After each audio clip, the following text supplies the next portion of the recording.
அப்போ ஜெபம், சத்தியத்தை அறியுங்கள், சத்தியம் உங்களை விடுதலையாக்க. நீ ஜெபிக்காத ஒரு விசுவாசியா நீ இருப்ப, ஆசீர்வாதத்தினால அந்த கவலை, ஆமென், சந்தோஷம் உனக்கு கிடைக்காது பிள்ளையே. நீ ஒன்றுக்கும் கவலைப்படக்கூடாம இருக்கணும்னா, உன் எதிர்காலத்தை குறித்து கவலைப்படாம இருக்கணும்னா, உன் ஸ்தோத்திரம், ஆமென், உனக்கு வேலையை குறித்து கவலைப்படாம இருக்கணும்னா, ஸ்தோத்திரம், நீங்க ஒன்னே ஒன்று செய்யணும். உண்மையா உட்கார்ந்து ஜெபம் பண்ணுங்க.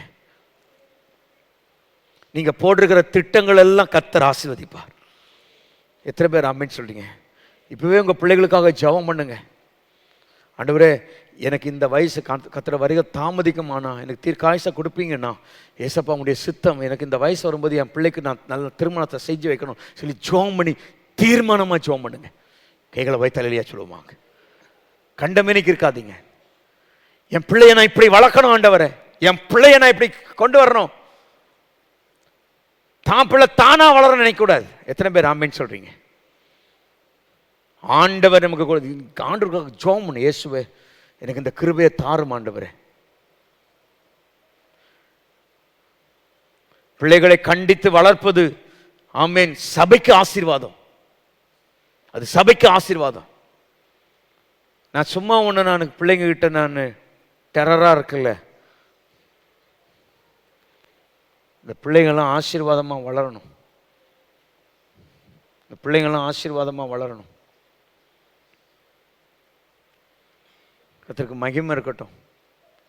இவங்க ஆசீர்வாதமாக இருப்பது போல சந்தோஷம் வேற என்னையா இருக்குது? நான் ஒவ்வொரு பிள்ளைகளுக்காக ஜெபிக்கிறேன். அதனால தான் இந்த பிள்ளைகள் மேலே அவ்வளோ ஒரு வாஞ்சை எனக்கு உண்டு. ஏன்னா இந்த காலத்தில் இருக்கிற பாருங்க, இந்த வந்து இவங்கெல்லாம் பாக்கியவான்கள் இந்த பிள்ளைங்கள்லாம். அதுக்காக தான் ஒருத்தர், நீ கர்த்தரை ஆராதிக்க ஆராதிக்க தான் உனக்கு விடுதலை தம்பி. நீ இயேசுவை தேட தேட தான் விடுதலை. இந்த நேரத்தில் உனக்கு அப்படி பண்ண தோணும், இப்படி பண்ண தோணும். ஒரு மதில் மேல் இருக்கிற பூனையை போல தான் இருப்பேன். ஆனால் உனக்கு நான் கற்றுக் கொடுக்குறேன், இயேசுவே ஆண்டவர் என்று உன் வாழ்க்கையில் நீ தீர்மானம் பண்ணிக்க. அது உனக்கு ஆசீர்வாதமாய் மாறும். கைகளை வைத்து அல்லேலூயா சொல்லுங்க பார்க்கலாம். நீங்கள் ஒன்றுக்கும் கவலைப்படாமல் எல்லாவற்றையும் கர்த்தருக்கு. பாருங்க, ஆண்டவர் இங்கே சொல்ற அந்த வார்த்தையை பாருங்க, ஆமென், உன் அந்தரங்கத்தில் பார்க்கிற உன் பிதா வெளியரங்கமாய் பதில் தருவார். இந்த டிசையர் இருக்கு, ஆசை இருக்குதுல்ல, மனுஷனுக்கு பயங்கரமான ஆசை இருக்கா? ஆசை இருக்குதா? ஆண்டவரே, எனக்கு டபுள் டோர் என்னது ஃப்ரிட்ஜ் வேணாம் ஆண்டவரே. ஸ்தோத்திரம் ஸ்தோத்திரம் ஸ்தோத்திரம். ஹோம் அப்ளைசன்ஸ் கடைக்கு போனோடனே, என்னது இது பீரோ மாதிரி இருக்குது, அப்படியே டிசைர் மாறிடக்கூடாது. நீங்கள் என்ன ஜெபம் பண்ணீங்களோ அதை என்ன பண்ணும்? நான் சொல்கிறது புரியுதா? இதோ உலக பிரதிஷ்டமான ஒரு பாஸ்டர், நான் பால் ஆங்கிச்சோன்னு தெரியுமா? அவர் வந்து விசுவாசத்தில் அவர் பிரசங்கம் பண்ணும்போதெல்லாம் ஒரு இருக்க ஃப்ரீயாகவே இருக்கும். அவருடைய எண்ணம் என்னென்னா, பரிசுத்த ஆவியானவர் அங்கே உட்காந்துருப்பார், ஏசப்பா அங்கே உட்காந்துருப்பார், எண்ணம். அப்போது இவர் வந்து ஜெபம் பண்ணும்போது எல்லாருக்கும் ஜெபம் கேட்கப்படுது. சுகத்துக்காக ஜெபம் பண்ணுவோம், சுகம் அடைச்சிடுது. ஆசீர்வாதத்துக்கு ஜெபம் பண்ணுவோம், ஆசீர்வாதம். ஆனால் இவர் ஒன்று ஜெபம் பண்ணி கேட்டார், சைக்கிள் வேணும் ஆண்டவரே, சைக்கிள் வேணும் ஆண்டவரே. ஒரு நாளும் ஆண்டவர் தரவே இல்லையா. ஒரு நாள் ரொம்ப கேட்டபோது ஆண்டவர் சொன்னார், சைக்கிள் வேணும்னு கேட்குறியே, எந்த பிராண்டு வேணும் கேட்டியா நீ? ஐயோ! அப்போ பாருங்க, சங்கீதம் 27:1 சொல்லப்பட்டிருக்கிறது, கர்த்தரிடத்தில் ஒன்றை நான் கேட்பேன், அதையே நாடுவேன். கைகளை வைத்து அல்லேலூயா சொல்லுவோமாங்க. நான் என்ன கேட்குறேனோ அதை தான் நான் கேட்பேன். உடனே ஆண்டவர் சொன்னாரா பிராண்டு, உடனே கேட்டாராம், அந்த சவுத் கொரியாவில் இல்லாத என்னது ஒரு சைக்கிள் கேட்டாராம். அங்கே உள்ள ஒரு மிஷினரி என்ன பண்ணாங்களாம், அவருக்கு ஊருக்கு போனோன்னு சொல்லிட்டு இந்த சைக்கிள் சும்மா இருக்குது, யார்கிட்ட கொடுக்கணும்னு சொல்லி இவர் ஜெபம் பண்ணியிருக்காரு.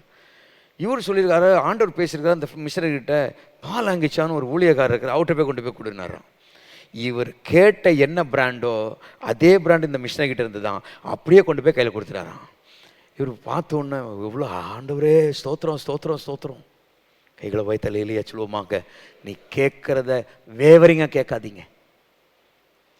ஒன்று கேட்டிங்கன்னா அதையா கேளுங்க. ஒன்று கேட்டால் எனக்கு இதை தாங்காண்டவனா கத்த தருவார். எனக்கு வேண்டிய காரியத்தை இதை செய்யுங்க. ஆண்டவர் வேண்டிய கிருபைகளை கர்த்தர் தருவார். எத்தனை பேர் ஆமென் சொல்கிறீங்க? சும்மா அப்படி அங்கங்கே கேட்கக்கூடாது. ஒரு காத்தடிக்கிறவன் நாணலை மாதிரி கேட்கக்கூடாது. நாணலை மாதிரி கேட்கக்கூடாது. இது தாங்க அது தாங்க ஆண்டவரே குழம்பிடுவார். அதெல்லாம் ஒன்றும் தரமாட்டேன் போ அடி விட்டுருவார். டாமார் ஒன்று கேட்டால் ஒன்று கேளு. இந்த ஆதியாமத்தின் புஸ்தகம் 18:2-22 வாசிங்க. ஆதியாமத்தின் புஸ்தகம் 18ஆம் அதிகாரம் 22வது வசனத்தை வாசிங்க. அப்பொழுது அந்த புருஷர் அவ்விடம் விட்டு சோதோமை நோக்கி போனார்கள். சரி, உங்களுக்கு எல்லாருக்கும் தெரியும். அப்போ என்னன்னா, அந்த மீதியான் அந்த புருஷன் வந்தாங்க. ஆண்டவர் என்ன பண்ணார்? ஆண்டவர் தெரிஞ்ச உடனே சொல்லிட்டு போயிட்டார். என்ன சொல்லிட்டு போயிட்டார்? ஆபிரகாமே நாங்கள் எதுக்கு வந்தோம்னா சோதம் குமாரவை அழிக்க வந்தோம். அவங்க அக்கிரமம் மிகுதியாக இருக்குது. இவர் என்ன அழகாக ஜோம் பண்ணுறாரு பாருங்க. இப்போது சோதம் குமார் யார் இருக்கா? லோத் இருக்காரா? அண்ணன் மகன், ரைட்டா? இப்போது இவர் எப்படி ஆண்டவர் லோத்தை காப்பாற்றுங்கன்னு சொன்னால் அது எப்படி ஆகிடும்? என்ன அழகாக சூப்பராக கேட்குறாரு பாருங்க. அவர் கேட்குறது என்ன? ஆண்டவரே 50 அந்த ஊரில் எத்தனை பேர் இருந்திருப்பாங்க? எவ்வளோ கேட்குறாரு? 50 நீதிமான். அதுதான் ஆண்டவர் உருக பண்ணுகிற காரியம். நீதிமான் சொன்ன உடனே ஆண்டவர் என்ன பண்ணாரு? எப்பா இவன் நீதிமானை பற்றி பேசுகிறான். அவன் போய் தேடுறாரு. ஆண்டவர் தேடி வந்து பதில் சொல்லு. எப்பா இல்லைப்பா 50 பேர் இல்லைப்பா. ஆண்டவர் 30 பேர் இல்லைப்பா. அப்படி கேட்டே வர்றார். ஆனால் கேட்டது எதுக்காக? ஒரே கல்ல 2 மாங்காய். ஆண்டவரே சோதம் குமாராவை நீர் அடிக்கக்கூடாதுப்பா. அங்கே இருக்கிற லோத்து என்னுடைய அண்ணன் மகன் ஃபேமிலியாக இருக்கிறான். அவன் நீங்கள் அழிச்சிடாதீங்கப்பா. எத்தனை பேர் ஆமென் சொல்கிறீங்க? இவ்வளோ அழகாக கேட்குறாரு பாருங்க ஜெபத்தை. இந்த ஜெபம் உன் வாழ்க்கையில் இருக்கிற கண்ணீர் கவலை எல்லாம் மாற்றுங்கயா. கைகளை வாய்த்தலையா சொல்லுவோம். ஜெபிக்க கர்த்தர் உங்களை ஆமென் பெரிய கஷ்டத்திலேருந்து விடுதலை ஆக்கிட்டே வருவார். நீ ஜெபிக்க தான் கர்த்தர் நடப்பதை செய்வார். ஜெபிக்க தெய்வ சமூகத்தில் ஜெபிக்க ஆண்டவருக்கு தெரியும் என் பிள்ளைக்கு எந்த காலத்தில் என்ன தரணும்னு ஆண்டவருக்கு தெரியும். நீங்கள் ஜெபிச்சுக்கிட்டே இருந்தீங்கன்னா கர்த்தர் வேண்டிய நன்மைகளை கர்த்தர் தருவார். கைகளை வாய் தலையிலேயே சொல்லுங்க பார்க்கலாம். ஆண்டவர் நடத்த கடைசியாக நேரம் இல்லை, வேகமாக போகிறேன். லூக்கா 6:38 வாசிக்கும்படி கேட்கிறேன். லூக்கா 6:38 வாசிக்கும்படி கேட்கிறேன். ஸ்தோத்திரம். ஆமென். கர்த்தருக்கு மகிமை உண்டாவதாக. கொடுங்கள் அப்பொழுது உங்களுக்கு கொடுக்கப்படும். அமுக்கி குலுக்கி சரிந்து விழும்படி நன்றாய் அளந்து உங்கள் மடியிலே போடுவார்கள். நீங்க எந்த அளவினால் அளக்கிறீர்களோ அந்த அளவினால் உங்களுக்கு அளக்கப்படும். ஆமென். ஹல்லேலூயா. நீ எந்த அளவினால் அழைக்கப்படுறீங்களோ, கர்த்தருக்கு உண்மையா இருக்கிற சத்தியம் இது பொருளாதாரத்தின் திரட்சியை கொடுக்கிற சத்தியம். நீ கர்த்தருக்கு உண்மையா இல்லைன்னா பொத்தல் பைய பாப்ப. நீ கர்த்தருக்கு உண்மையா இல்லைன்னா ஆசீர்வாதத்தை நீ இழந்து போவ. பாருங்க, நீதிமொழிகள் 3:9 வாசிங்களேன். நீதிமொழிகள் 3 வேகமாயிடுங்க. ஸ்தோத்திரம்.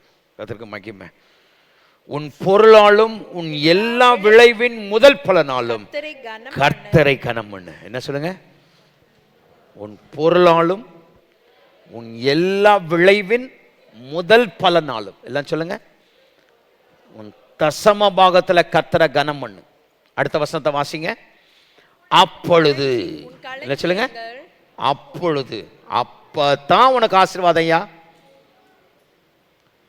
அப்பதான் உன்னுடைய ப்ரொடக்ஷன் ஜாஸ்தி ஆகும். ப்ரொடக்ஷன் எப்போ வரும்? ப்ரொடக்ஷன் எப்போ நல்லா இருக்கும்? டிமாண்ட் இருந்தால் தான் ப்ரொடக்ஷன் இருக்கும். எத்தனை பேர் நான் சொல்றது புரியுது? டிமாண்ட் இல்லாமல் ப்ரொடக்ஷன் மாத்திரம் இருந்துன்னா என்ன ஆகிடும்? வேர் ஹவுஸ் ஃபுல்லாக என்ன இருக்கும்? பொருளாக இருக்கும். டிமாண்ட் இல்லைன்னா என்ன ஆகாது? காமர்ஸ் தான். டிமாண்ட் வர வர என்ன ஆகும்? அப்போ நீ கர்த்தருக்கு உண்மையா இருக்க இருக்க இருக்க கர்த்தருக்கு உண்மையா இருக்க லீக்கேஜ் எல்லாம் அடைக்கப்படும். கைகளை வைத்தால் இல்லையா சொல்லுவாங்க. அப்பொழுது புரண்டு ஓடும். there is a, I mean, financial circle will created by God. கைகளை வைத்தால் இல்லையா சொல்லுவாங்க. ஒரு பெரிய ஆசீர்வாதத்தை கர்த்தர் கொடுத்துக்கிட்டே இருப்பார். ஒரு பெரிய ஆசீர்வாதத்தை கர்த்தர் கொடுத்து, நீ கர்த்தருக்கு உண்மையாக இல்லைன்னா ஆசீர்வாதத்தை நீ பார்க்க முடியாது. கர்த்தருக்கு உண்மையாயிரு. உன் சம்பளம் 1000 ரூபா தானா, அதில் 100 ரூபா கர்த்தருக்கு உண்மையாயிரு. 1 கோடி ரூபா உன் சம்பளம் மாதத்துக்கு வருதா, அதில் 10 லட்சம் உண்மையாயிரு கர்த்தருக்கு. ஆண்டருக்கு உண்மையாயிரு. அப்பதான் உன்னுடையதான ஆசீர்வாதத்தின், இங்க ஒரு ஆளை, ஒரு ஃபேக்டரியை சொல்லப்பட்டிருக்குது. எந்த ஃபேக்டரி அப்படின்னு சொன்னா, கிரேப் ஜூஸ் ஃபேக்டரி. நீ உண்மையாய் இருக்க இருக்க இருக்க உன் முதல் பலன் ஆசீர்வாதமாய் கர்த்தருக்கு இருக்க இருக்க உன்னுடைய ஆசீர்வாதம் இங்க வளர்ந்துகிட்டே வரும். கைகளை வைத்தால் இல்லையா சொல்லுவாங்க, சாபம் மாறும். கைகளை வைத்தால் இல்லையா சொல்லுவாங்க, ஆசீர்வாதம் பெருகும். ஆண்டவர் நம்முடைய சபையை ஆசீர்வாதத்துக்கு காரணம் தெரியுமா? கர்த்தருக்கு உண்மையா இருக்கிறதுனால தான். கர்த்தருக்கு உண்மையா இருக்கிறது. நிறைய ஊழியங்களுக்கு கொடுக்கணும் சபை. நான் ஒரு நாளும் பணத்தின் மேல பிரியப்பட்டவன் இல்லை. எனக்கு இது வேணும் அது வேணும். அடுத்த ப்ராஜெக்ட் யோசிச்சுட்டு இருக்கிறேன் நான், ஒரு கலர பூமி வாங்கணும்னு சொல்லிட்டு. நான் ரவிநாத் பிரதர் பார்த்தீங்களா, எங்கே பார்க்குறேன், காலைல கூட ஒருத்தர்கிட்ட பேசினேன் நான். பார்க்கலாம் பாஸ்டர் அப்படின்னாரு. ஸ்தோத்திரம். அடுத்த ப்ராஜெக்ட் மனசில் போயிட்டுருக்குது. ஒருத்தர் கேட்டார், ஃபஸ்ட்டு வீடை கட்டுங்க பாஸ்டர் அப்படின்னார். அதெல்லாம் தருவார் ஆண்டவர். பிரைஸ் காட், அல்லேலூயா. அதெல்லாம் ஆண்டவர் தருவார். அடுத்த ப்ராஜெக்ட் நான் யோசிச்சுட்டு இருக்கிறேன், ஆண்டவரே கர்த்தர் சபையை கொடுத்துட்டாருன்னு. ஒரு இடத்த கொடுங்கப்பா, ஒரு 12-15 அடி கிலோமீட்டர் ரேடியஸில் இருக்கிற ஏதாவது ஒரு ஒதுக்குப்புறத்தில் அப்படி ஒரு இடம் கிடைச்சா நல்லா இருக்குமே என்று யோசனை இருக்குது. எத்தனை பேர் இருக்குது? அதுக்காக ஏதாவது ஜெபம் பண்ணியிருக்கீங்களா? ஐயோயோ, ஜெபம் பண்ண எங்கே நம்மகிட்ட கேட்டுருவார் அவர். கொடுத்தா உனக்கு ஆசீர்வாதம், கொடுக்கலன்னா ஆசீர்வாதம் இல்லை. கர்த்தர் மகிமையாக இருக்கிறார். என்கிட்ட ஒருத்தர் வந்தார், பாஸ்டர் இடம் வாங்கணும், நான் தருவேன் அப்படின்னு. நான் கொஞ்சம் கொஞ்சம் கொடுக்கலான்னு சொல்லி பிளான் பண்ணியிருக்கிறேன். ப்ரைஸ் காட், அல்லேலூயா. எனக்கு நிறைய தேவை இருக்குது, நிறைய 1 கோடி ரூபாய் தேவை இருக்குது. ஆனாலும் கர்த்தருக்காக கொடுப்பதில் ஒரு நாளும் வஞ்சனம் வைத்ததே இல்லை. எத்தனை பேர் ஆமென் சொல்கிறீங்க? தேவனுக்கு மகிமையை செலுத்துவோமாக. தேவனுடைய பிள்ளையே, சபையில் உட்கார்ந்திருக்கிற நீங்கள், இந்த தசம பாகம் என்று சொல்லுகிறது, உன் வருமானத்திலே 1 பங்கு கர்த்தருக்கு உண்மையாயிரு. இந்த காணிக்கை என்று சொல்லுகிறதுல அந்த 9 கர்த்தருக்கு உண்மையாய் உற்சாகமாய் கொடுங்க. நீ அதை வஞ்சிக்காத. ஆண்டவர் இந்த வசனத்தில் தான், இந்த சத்தியத்தில் தான் கர்த்தர் சொல்கிறார். மல்கியா 3:10 சொல்லப்பட்டிருக்கிறது, நீ இதன் மூலமாய் என்னை சோதித்துப்பார், என்னை சோதித்துப்பார். நீ கர்த்தருக்கு உண்மையாக இருந்துப்பார், கர்த்தர் நடத்துவார். என்கிட்ட சொல்லுவாங்க, பாஸ்டர் எனக்கு நிறைய தான், நிறைய கொடுப்பேன். உன் நிறையெல்லாம் எனக்கு வேண்டாம், ஆண்டவருக்கு வேண்டாம். கொஞ்சத்தில் நீ உண்மையாயிரு, கொஞ்சத்தில் உண்மையாயிரு. ஆண்டவர் மகிமையாக இருக்கிறார். நான் இருக்கிறேன்னா எப்படி வேணா இருக்கலாம். எங்கேயாவது ஒரு இடம் வாங்கிட்டு கூட நான் இந்த இடத்துல நான் ஆண்டவருக்கு கொடுக்கணும்லாம் இல்லை எனக்கு. ஆனால் ஆண்டவர் என்னை அழைச்சார், இந்த ஊழியத்துக்கு என்ன, கனதமுள்ள ஊழியத்துக்கு என்ன அழைச்சார். ஆண்டவருக்கு உண்மையாக இருக்கணும். உன் ஜெபத்தில் உண்மையாக இரு, கர்த்தருக்குள் நிலைத்திருக்கத்தில் உண்மையாக இரு. நீ 10ல் 1 கர்த்தருக்கு உண்மையாக இரு. நான் சும்மா சொல்லலை, அனுபவித்து சொல்கிறேன், அனுபவித்து சொல்கிறேன். ஆண்டவருக்கு உண்மையாக இருக்க இருக்க கர்த்தர் கைவிடவே மாட்டார். இன்னும் பல ஆசீர்வாதங்களை கைசபா தருவார், பல நன்மைகளை கர்த்தர் தருவார். நீ வஞ்சிக்காத, நீ வஞ்சிக்காத. பொத்தல் பைய பார்ப்ப, உன் குடும்ப ஆசீர்வாதமாக இருக்கிறத நீ பார்க்க மாட்ட. 10ல் 1 கர்த்தருக்கு உண்மையாயிரு. எல்லாரும் எழும்பி நிற்கும்படி கேட்கிறேன். 2 கைகளை உயர்த்தி, 2 கைகளை உயர்த்தி. ஆமென், அல்லேலூயா, ஆமென். 2 கைகளை உயர்த்தி, 2 கைகளை அங்கே அங்கே அந்த இதற்கு பிரைஸ் காட், அல்லேலூயா. 2 கைகளை உயர்த்தி ஸ்தோத்திரம், ஸ்தோத்திரம். ஓ ஹல்லேலூயா, ஹல்லேலூயா. ஸ்தோத்திரம் ஆண்டவரே, ஸ்தோத்திரம் ஆண்டவரே. 2 கைகளை உயர்த்தி கண்களை ஏறெடுப்பே, கண்களை ஏறெடுப்பே, அல்பா ஒமேகா என் தேவனே, கண்களை ஏறெடுப்பே. என்னோடு கூட சேர்ந்து இந்த வார்த்தையை மாத்திரம் கண்களை மூடி கையை உயர்த்தி சொல்லுங்க, கண்களை ஏறெடுப்பேன். இந்த வார்த்தையை சொல்லுங்க. ஆமென். சத்தியத்தை கேட்டோம். சத்தியம் உங்களை விடுதலை ஆக்கும் என்பதிலே ஒரு சத்தியமும் குறைவில்லாதபடி நிறைவுள்ள வார்த்தை. இது தரையில விழுவதில்லை. கைகளை உயர்த்தி ஆமென். கண்களை ஏறெடுப்பே, என் கண்களை ஏறெடுப்பே, அல்பா ஒமேகா என் தேவனே, கண்களை ஏறெடுப்பே, அல்பா ஒமேகா என் தேவனே,